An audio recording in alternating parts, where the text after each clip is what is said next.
I'm really excited for our topic this month. We get to talk about strategy and just how to implement properly the strategy that you want, how to think through strategy, how to come up with plans and execute on those plans. I've been in this business for 23 years. And when I started the company back 23 years ago, I will never forget my then business partner, Frank Tate, who said, "Hey, what do you think this is going to turn into?" And at the time I basically created a company just to train about 10 people every week. And then maybe a couple weeks later, I'd do it again. And I just wanted people to be better at the mortgage industry. That was my goal. And when he said, "What do you think this thing turns into?" And I'm like, what? I feel like this is it. This is going to be great. And he's like, "Yeah, just wait." And I'll never forget he said that because he knew that we would figure out where we're going to go and then we would go that direction. And I want to talk to you right now about strategy because I do feel like there's real room for growth, especially for a lot of our listeners and viewers that are in the mortgage industry. Because the mortgage industry is famous for feast or famine. Things get really, really good and everybody's making money, and then things fall off and now you're doing layoffs and now you're struggling through it. And now you don't really have time to strategize because everything's just trying to hold the ship together, right? You're just putting your thumb over holes as the water's trying to leak in. And so it is key for everybody to understand that that is not actually a way to grow your business. That's not a way to think long-term. So I'm gonna give you a couple different things today on how to create strategy, and then those things that you can do to make that happen right away. And I'll give you a couple stories of people that did not necessarily do a great job with this. So first of all, you want to implement strategy. You need to look at who's in the room when you're discussing where you're going. And what I think a lot of people do is they stay in industry when they're thinking through strategy. Grab people that have been at the company a long time. Let's talk to those people. Problem is, you all have shared experiences. And for a lot of people, they've been in the business for a really long time.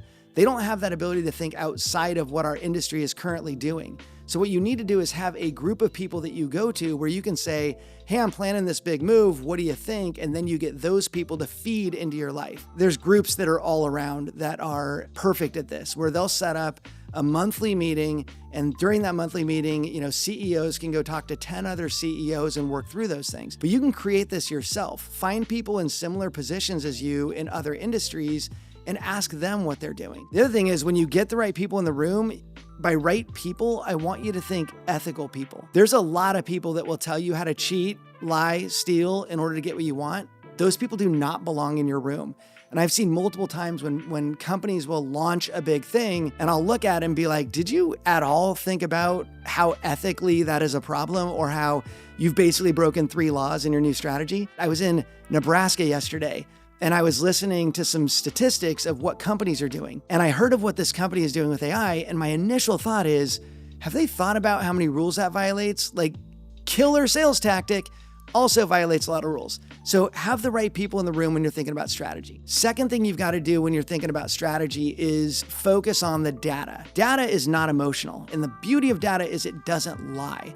So if you're going to create strategy, you need to do it with the right data. It's easy for us to think the best of ourselves, right? Oh, we're probably pretty awesome. Things are probably pretty great, especially if things are going really well. But you've got to detach yourself from how things are going, and you got to go, okay, break the data out. If we feel like this is good, that feeling isn't going to, pay paychecks for us. The feeling is cool, but does the data support that feeling? Does the data support, we feel good? Are we really good? And then analyze that data, and don't be afraid to call something a fail. I use the word fail probably way too much, and I know it drives people crazy because I'm like, we're failing at this. The way I think is we're either succeeding or we're failing. And so those areas that are failing are just needs improvement areas. So remember, data doesn't have feelings. Be okay saying that's a fail, and then how do we fix that thing? There's one other example I'll give you, which is probably the biggest example in this space, and that is the Fyre Festival. This giant festival that they had planned for. And it was such a good idea, and it totally lacked strategy. It was just driving off of, this is going to be awesome. And they sold tickets and everybody was excited about it. And then people ended up sleeping in Red Cross tents.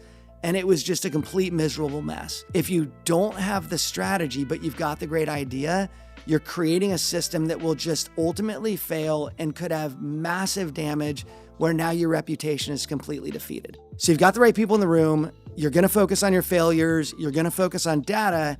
So then how do we have this meeting where we're going to create some strategy? The first thing that I recommend you do is you decide what's broken. Once you identify those broken things, you can isolate those and go, okay, how do we fix it? Second thing I want you to do is have a little exercise called what would it take to beat us? If you were competing against yourself, are there obvious ways you could win? And then once you decide what could you beat us in, then you go, do we need to defeat that? And then what's the result of that? So be thinking about all those things.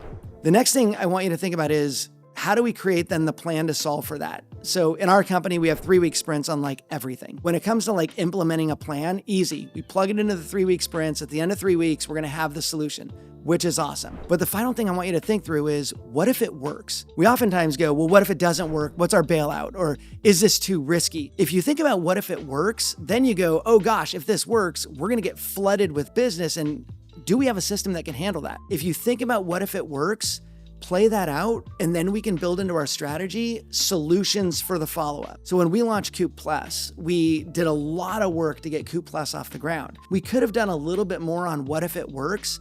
So when it launches, it's like, oh my gosh, it's working. Do we have the staff support plan to be able to feed this thing as much as we need to feed it to keep it growing? So you always have to think about, if it works, we will need to do the following, and then just plan for that way early on. As we've grown, it's been actually super fun to implement different things. One of the reasons I'm super hot on strategy right now is because I just got invited to do a workshop.